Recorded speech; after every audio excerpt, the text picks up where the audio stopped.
And we're back with Kevin Kiley Jr. He plays Steel Horse in the Netflix comedy series Glow, The Gorge Laser Wrestling, which a lot of us remember from the late 80s. And he was able to land this part with Glow. It's going to be premiering on Friday, June 23rd. Getting really good reviews, so this is a really big thing. But I'm going to talk a little bit going back into Kevin's days when he played a little college football with Boston College, with the Eagles, correct? Yes, sir. I was a screaming eagle. A screaming eagle. So you played a little bit with the Montreal Alouettes in the Canadian Football League, correct? Yes, I had a cup of coffee with the Alouettes. I think I describe it that way to most people. A very short one. Hey, look, to get to the CFL, that's no easy feat in itself. I mean, I know it's not the NFL. So you were pretty good, I guess, playing. Hey, you're playing Division I ball. You're at Boston College. So what was it that, okay, my football dreams are over, but I'm going to try pro wrestling?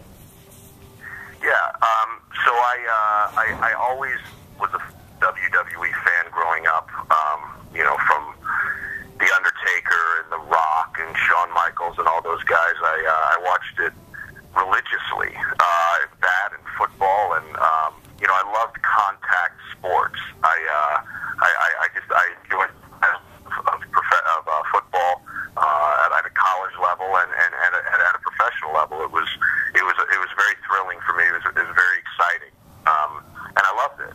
And when I got done with Boston College football, I tried to continue on playing professionally for about a year and a half. I think a year and a half, 2 years, and it just wasn't working out. So I just had to let it go. And I think I spent about another year and a half period of my life where you have this: do I want to keep beating my body up? Do I want to start at something that I've watched on television, but I really know nothing about the inner workings of professional wrestling. I had no experience in it, and I remember getting a job in medical sales for about 6 months, and thinking that everything was moving in slow motion for me. It was the strangest feeling, and I just could not try it. I had to get out. It had always been a dream of mine to do it.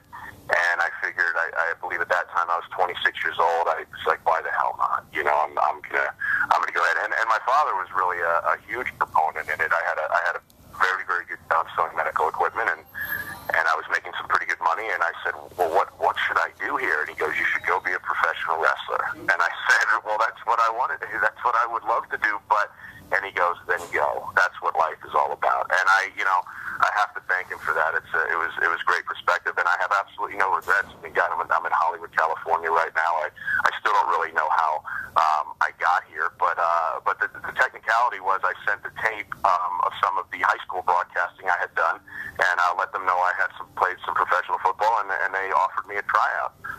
And then when I landed, the tryout was about 5 days. By the time I had hit the ground back in Virginia, they had offered me a very, very, very small contract compared to what I was making selling medical equipment. But I said the hell with it. I left, and I think for about 2 years I just ate peanuts every day and survived on basically nothing and trained to be a pro wrestler. And your training was at FCW in Tampa, correct? Yes, sir. Yeah, they had just closed the school in Atlanta, and they moved everybody to Tampa. However, I was kind of caught in the transition where nobody had really gotten to Tampa yet, and they didn't even really have a building yet. So they couldn't send me to Atlanta because they were eventually going to close it.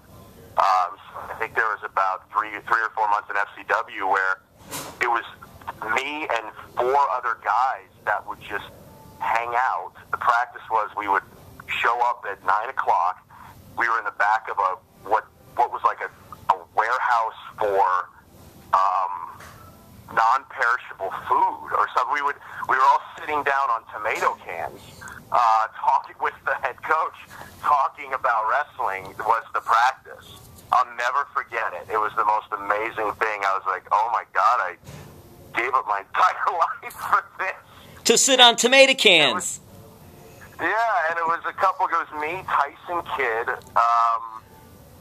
I want to say, I can't remember. Fandango was there, who's still a part of the WWE. There's a handful of guys, and that was it. And it was that way for about 3 months. And we were in Tampa, sitting in a room with no air conditioning, with on top of tomato cans. It was incredible. Yeah, but it all worked out okay.